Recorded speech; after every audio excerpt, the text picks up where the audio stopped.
Hey guys, welcome back. Scotty Wrenches here, working with the old project Del Slow.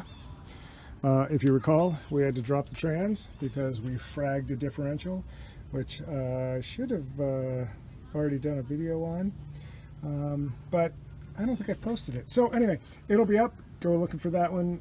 It's kind of interesting just to see how a differential works, how it needs to be rebuilt, and where that all fits into a manual transmission. And yes, you can work on a manual transmission. If I can do it, you can do it. But if you recall, while we were disassembling this project, we found a few things underneath that we wanted to fix, namely inner tie rod boot, which you can already see I've cleaned this one up. This one's new. Outer tie rod end, tight, new, beautiful. And then the ball joint underneath, I think I got it there. These are all the new ones. Now I'm going to show you how I went through it. So stay tuned. You'll learn how to disassemble the chassis components on a 90s Honda.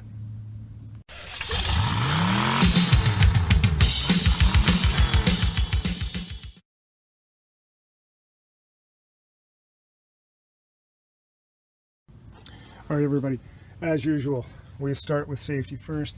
So we've got the car jacked up, resting on jack stands, and I've already removed the wheel, and I'm going to put the wheel and tire assembly underneath of the chassis of the car here as well, just so that it is an extra sort of fail-safe if things go south on me. So this is the driver's side, and you'll see that none of this stuff is new. So here's the old ball joint. We're going to knock that out. I'm going to show you how to get that out as easily as possible. Tie rod end is on the back side of this knuckle over here, and then that inner tie rod boot, which you can see is completely shredded there. So we're going to put a new one on there as well. I'm going to start the disassembly process. I'm going to show you what we're going to do, but I'm going to disassemble quite a bit just to make this job easier. But first things first, we're going to take off castle nut up here, which is going to require removing this cotter pin and then breaking loose that 17mm bolt right there. In order to get that to separate, we are going to use a hammer and hit right on this portion here. When you're trying to separate ball joints, you'll notice that Honda's actually built in a little nub right on the side here. If you whack that thing pretty good with a hammer, it'll shock the assembly, and it should just drop right off of the ball joint, so you don't have to put a separator in here and do all of that crap, and it'll save you from tearing up that ball joint that's up there. We're going to do that same thing on the south end here, which is to remove that cotter pin, and then you're going to whack super hard on the nubs that are on this one, and it will allow it to just drop loose. The caliper will come off. I'm going to take all of the lines off there. We're going to take off the ABS lines here, because that's actually going to make it much easier for me to knock out that ball joint from underneath. And then we'll press it back in, and off we go. Oh, forgot to mention, this damper is going damper fork will also have to come off. And while I am at this, I'm also going to swap out those sway bar links, because once I started taking this stuff apart, I realized these things are just shot. So they're on the way. Hopefully Mr. Amazon gets them here before I start putting this thing back together. Alright, so I've already gone ahead and removed the cotter pin from the tie rod end and broken this nut loose with a 17mm socket on a ratchet. All of these bolts are 17 mLs, so I'm going to just set that one aside, and again you can see the hole that has the cotter pin for it. Then I went to lower control, or a lower bolt on that pinch bolt. Again, broke that one loose. Take that one off. We just slide that out just like that. Remember that it goes from front to back when you put it back in, and take note of the position of the damper fork, which is round side toward the front, straight side toward the back. Then I'm going to do that. That bolt is a 14. That's the only 14 that we're going to work with. Everything else so far has been 17. And then this one I've already broken loose. That's a 17 as well. That one had the cotter pin through also. So I just pull all those out and we'll just take those apart. And then I'm going to show you how to whack them loose. So once you loosen that pinch bolt on the damper fork, you'll have to slide it out. That one goes back to front. And then you just wiggle that damper fork down and it'll drop over the lower control arm. And you can just take that out of your way. So again, I like to actually just put the hardware back in so I remember what goes with what and which way it goes. So I'm going to just run these back in, a couple fingers on the threads, and then I'll set that aside. So now I'm just going to start removing some of these lines. I will just tell you that using a little 1/4 inch impact makes life much easier, because you can just take these things apart pretty much in no time. So that's already got me loose on my brake line. That's really all that I'm going to need to take off for that one. Then I'm going to come around to the other side here. We're going to hit. Okay, so I have actually turned the wheel hub the opposite direction now, and I'm coming to the back of that caliper. I'm going to take off this bolt right here, which is also a 17. I've already knocked it with the impact, and also that one. So we take those two out. That actually allows us to remove the entire brake assembly here. So now I can actually just slide everything off there. And because I have a pretty long brake line, I'm going to actually just let it kind of rest here up on its haunches for just a moment. Now, if you're going to actually remove the rotor, you're going to want to index your rotor, because you don't want to put it on in a different position than what it's been worn already. So the way you index it is literally put a paint dot next to one of the wheel studs, and then put that same colored paint dot on the wheel stud tip, just right on the very top of it. So for instance, if I was going to take this off, I put a yellow dot right there and a yellow dot right there. That enables me to put the rotor back on exactly the way that it came off, which will prevent me from having brake wobble down the road, because literally these things do get worn in some interesting patterns, and it does matter. Don't ask me why. You'd think it would rotate itself. It would work itself out. But just for your knowledge, that'll make a little bit of a difference in the long run. So, all right, now I'm going to rotate it back around, and we're going to start knocking things apart. All right, so I've again rotated the entire hub back as if it is turned to the right-hand side. That brings the outer tie rod end out from underneath the fender, which makes it very easy for me to hit. Now again, if you look under there, you can really see how that boot is just shredded, torn. I want to get that covered today so that we don't keep chewing up our steering rack. But again, here's the nub. See that thickened part right there that's got a little bit of rust on it? Somebody else has already been here whacking at it. So I'm going to give it a couple of hits and I'll show you the results. All right, so that's the result of 3 hits with a 2-pound maul right on that end there. Just good quick strikes on it, and out that guy comes. No sweat. So that's apart. Now I can move on to upper, which I'm going to do the same thing, whacking here, and down to lower ball joint down there, doing the same thing, whacking that, and then we can take this whole spindle out and we'll take out that ball joint. All right guys, so with about 4 hits, this one popped loose, and literally the whole spindle wanted to fall out to me because that lower ball joint was so sloppy, which I'm going to show you in just a second. But again, I just struck here. This one took about 5 to 8 hits. And again, you might kind of go, okay, so how do you know if things are bad? Well, first of all, that's a little floppy on an inner tie rod right there. So I might actually swap that, because I happen to have one of those downstairs. But if I can move this that easily, and you can see that the boot's torn, but if you can move it that easily, that thing's shot. If I go to the ball joint here, again, shot. just not going to give me the handling that I want. So we're going to knock these things out. This is kind of an interesting little thing because there is an axle seal right here that needs to be pried out. You want to be careful to keep that round, put that back in, but that's the only way that you get enough clearance to actually get the ball joint to slide out. And this ball joint actually is mated with a sloped surface, so that kind of makes it a bugger to use a press on. So I'm going to show you the brute force technique to remove this, which is why I have it out. All right, so I have already just sprayed a little bit of PB blaster just right into that trough there, and then what I'm going to do is actually try to vibrate just a little bit. Again, just like what we did to get the ball joint out of its pressed in place down below.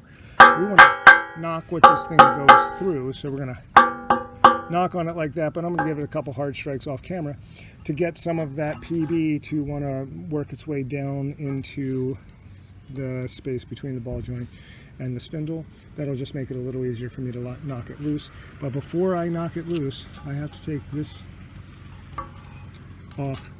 So again, I'm just using the flat screwdriver, and I'm going to take a couple little pries around the edge, and it's free. Again, just be careful not to bend that thing up, and don't lose it, for goodness sake. Anyway, all right, going to do a little cleaning, and then I'll do some banging. All right, so again, we've got some lube there. The ring seal is out for the axle there, and what I'm going to do is actually just stand this up on the pad here over top of the concrete so it doesn't go cracking through things, and we're going to use the persuader to knock that thing loose. So basically I'm going to use that 2-pound maul and just bam, bam, bam until we can knock that guy right out the back end. All right, so that actually took a little more than just banging it on the concrete. I had to haul it downstairs, strap it into the vise here, and then give it a good couple of whacks. It just needed to be more stable, and you can see how corroded that thing is. So it was locked in there pretty well. So we're just going to take that one off. We're going to drop the new one into the hole here, just seat it with my hand there, and then we're going to use a ball joint press and a very deep receiver, because that's a pretty long ball joint. You want to make sure that your ball joint can fit inside of your receiver. If it does not fit inside your receiver, you will crush the end as you pull it on using the ball joint press. And if you crush that, it just mushrooms the end of the bolt. You won't be able to get the nut onto here to stabilize it. So this is going to go here. We take the whole assembly, goes over the top there, and I'm just going to use the back of the press right there on the ball joint, and that'll pull it right into space. So I like to use the impact on this just because, well, it's easier. I mean, there's just no two ways about it. Using the big impact makes life easy. Okay, so there's the assembly all put together. Receivers here. This is where the ball joint's going to be seated. Ball joint's up here. Press is there. Got my 19 millimeters. I'm sorry, that's actually more like a 23 millimeter socket on there. And then we're going to just use our big Ooga Dooga and drive that thing into space. So, just like that. So now we've got it seated into place. You can see that it's flush down here. I'm going to put my axle ring back in place so that I don't forget about doing that. And again, I just use basically an extension and just tap it back into place lightly. And then we have to put a snap ring on this ball joint right here. So we're going to put that in place, and then we can mount this back up. So I've just tapped along the rim here with the extension, just light taps to reseat that axle seal, and you can see where that snap ring is going to have to go in. So I'm just going to lock that in place, and then we can mount this up. All right, so we got the snap ring into place, everything's locked in now, and again, axle seal is in, so we can just take this up, set it right back into that hole, and we're actually set to go to put that back up to upper control arm up there. So I'm going to do that in just a moment. Then I'm going to start breaking this all loose. So I'll show you that as I get to it. So I decided to go after this in a little different way. First, I actually hung it from up there, just have that finger tight. So now I have the weight suspended here. Then I can come around, lift the lower control arm up onto the ball joint, and then I'll just, again, put the bolt on or nut on there, finger tight. I can hang my brake caliper back up. Then I'm going around to do that outer tie rod end. So we've got the ball joint in place, that's snugged. I just need to put in the cotter pin there. I've already rehung the brake caliper as well as the brake line onto the spindle. I've got the ABS sensor back in place there, and then the ABS line coming up along the side here. And I've tightened in the upper control arm castle nut as well, so that one will also need a cotter pin through that hole. Next thing to do is to break loose the lock nut, which is, or jam nut is called, on the back end of the outer tie rod here. So since I am not going to be reusing it, the simplest thing that I'm going to do is actually lock onto it with some locking pliers, give it a little whack with the hammer just to break it loose. It only needs to move a little bit. Remember, that's a righty-tighty, because you want to take it in. You don't want to loosen it out. Loosening it out actually brings it against the outer tie rod. So what you want to do is actually tighten it to take the jam nut away from the outer tie rod, which will allow you to remove the outer tie rod. Once, as I'm removing the outer tie rod, I will literally count the number of rotations. So I'm going to take it off in that pinned down position. I'm going to count the number of rotations that it takes to take it off of the inner tie rod. The new one will go on the same number of rotations. Basically, it gets me as close as I can without doing the full alignment. We'll take it later to get the alignment, but that'll at least get me to be able to drive a little bit without tearing up my tires, ruining the new ball joints. The jam nut will have to come off after the outer tie rod in order for me to replace that boot back there, which I showed you earlier. And you can see we're running out of daylight. I love the fall. I'm not sure quite why this boot was even on there. It looks like it had been replaced, or at least zip tied back into place, but that's all that was left of it. Basically the outer circle right here, and then the inner right there. This is what it should look like. So that's going to go up and in now. Basically all I have to do is slide it back up and over all the way down into that area there. I'm going to slide it up and on, and then I'm actually going to probably go over to the other side and pull the rack closed on this side, and then we'll be able to mount this up much more easily instead of trying to do it in an extended position. Now you guys will think that I'm telling you stories when I tell you that putting that boot back there was actually the toughest part of today's job. It's just in kind of a tight spot, but I will just tell you that if you lie down and you bring both hands in from this angle, so one on top, one on the bottom, you can get that thing over top of that inner tie rod and get it locked in place.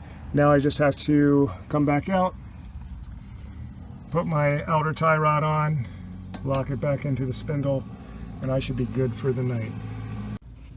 One of the things I like to do is just match up new part with the old, so get them end to end, make sure they have very similar contours and that they're about the right length. So this is our new part. Again, you can see I can't even move that ball joint. This one just flops around.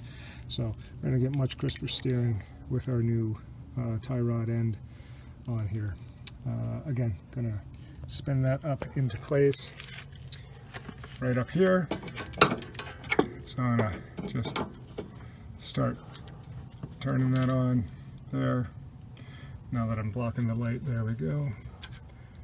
We're just going to turn that up into place, and I'll let you know how that looks when I'm done. Quick note on putting on that outer tie rod, don't forget, thread your jam nut on first, because if you don't put that on, well, you can't lock your tie rod. And what I do is I just take it on, as you can see, by hand. I go back until I run into some resistance on the threads, because I know that's pretty much where I was running into my tie rod. Now again, I've counted these rotations, and what I got was 12, so I'm just going to go on. There's 1, 2, 3, 4, 5, 6, 7, 8, 9, 10, 11, and 12. Alright, so that got me to 12. I should be able to bring my jam nut back in. I can feel that there's resistance on those threads, so I know that I wasn't that far in before with my tie rod. And again, we should be pretty close this way. It's not going to be perfect, but again, you got to take it to a shop for every once in a while. So we're buttoned back up here. I got that jam nut tightened back in. We're locked in. I've put the grease fitting onto the top. So we'll grease her up before we really go anywhere. And again, we've already snugged our bolt down here. I will put cotter pins in here, here, and up here before we road test this car. So next project or next step is going to be removing this sway bar link. Just because I've already done the other side, I'm just going to go ahead and get these things off. That way we can just throw the new parts on tomorrow. Well, good morning. Back at it again. I shut down last night after it got dark because, well, that made sense. These fall days are getting shorter and we run out of daylight quickly. So here is that boot in place, much easier to see now with some backlighting there since the sun's up. Good morning. New tie rod end there, and this is our project for the day. You can see that there is a hex opening on the end of this bolt. That should hold the stud in place for you to back out this nut. But as you can see, this nut is pretty well seized. I've hit it with the impact. It's no good. No bueno. Not happening. So I've cut away the boot on this sway bar link. We're going to use lockjaw pliers just to get onto there, basically vice grip it into place. Alternatively, you can literally just torch this whole area. It'll light on fire, burn that rubber off, and you can literally knock the top off of the ball that way. But do not touch it because it gets flaming hot. I've already removed the underside, which came off like butter. That's down here, which, so you can see as we go underneath, it just has that peg there, and it literally just had a nut that was on it, and that was holding the rubber stopper here, but you can see how crushed that rubber stopper or rubber bushing is. That thing's shot. So this is why we're replacing that. All right, so again, I've already tried using the Allen key in the end and the wrench. It's like there's no way to get the Allen key to actually lock in there because it's got so much corrosion and crap in there. So I'm literally just going to vice clamp on here, get that in snug and tight. That's not tight enough, obviously, but I'm gonna snug that down and then use our big impact on that guy. Should take it right off or snap it in half. Either way, I don't care, just need it off. So this is my setup. Big impact onto the 14 deep well, so I've got some reach, and there's the locking pliers in place, and it's just a matter of hitting it, and we can see that we're actually getting off of that stud now, so it's backed out quite a bit. Again, do not touch that. With this friction, that bugger's hot. This is the removed sway bar link. You can see that I chewed the crud out of the inside there with the locking pliers. But again, I don't really care. This thing's trashed. It's got no life left in those bushings at all, and that U-joint or that ball joint is just shot. Now, just as an aside, when I was using the locking pliers, in order to put this on tightly enough, I basically needed 2 hands to close it. It was on so tightly, I actually needed to use a set of pliers just to be able to unlock it, because that's the grip that you're going to need. So, and again, remember, you're not worrying about keeping this part, so you can tear it up. Alright guys, so we're finishing up with the sway bar end links. This is the old front sway bar end link. This is our replacement. You can see that the rubber bushings are quite worn on the old ones, and that boot is just shot there. So we're gonna put these up, and I'm gonna show you just give you a quick tip on how to do this as well. Alright, so the way that this is gonna go in, you're gonna want to disassemble the lower bushing off first. It's going in facing backwards, so you drop in here, you're going to move your sway bar up, and the simpler thing to do is actually try to get that ball joint into the sway bar first, and then kind of wrangle the other part down and in. So that's the way to get that thing set. You want to just loosely go ahead and put your hardware here, or drop it on the ground like that, and then loosely you're going to have to get a little bit of tension on this thing. So this is where things get a little tricky on these. You actually do need to apply some pressure down, so you're going to need a C-clamp or something to wrap around the sway bar to actually deflect the top bushing again and get enough thread on the bottom to be able to catch and then squash that bushing that goes underneath. Alright, so I've come to the other side. I've already got the ball joint up and in. I've got the lower post dropped through the lower control arm. Again, little tip for you, you're going to need something that can compress these two together. So you're just going to want to use a C-clamp on that. That'll help you to get more thread on the bottom.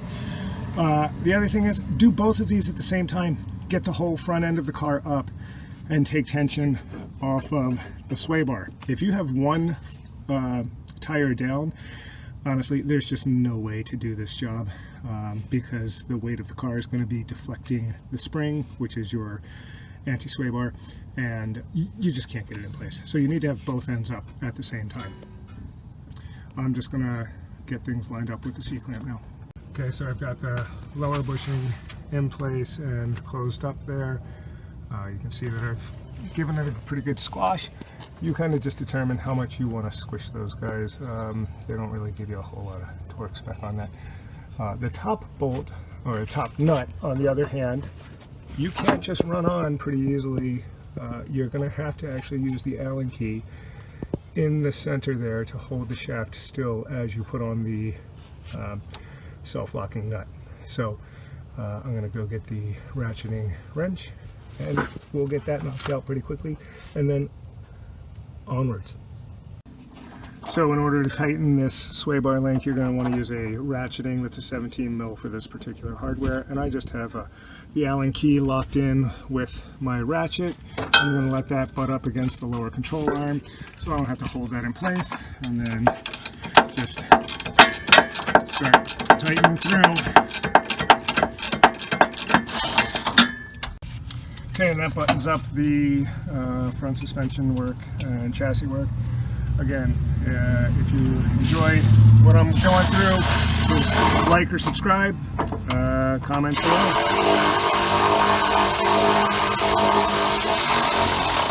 And that's my son up there running the ratchet while I'm trying to record.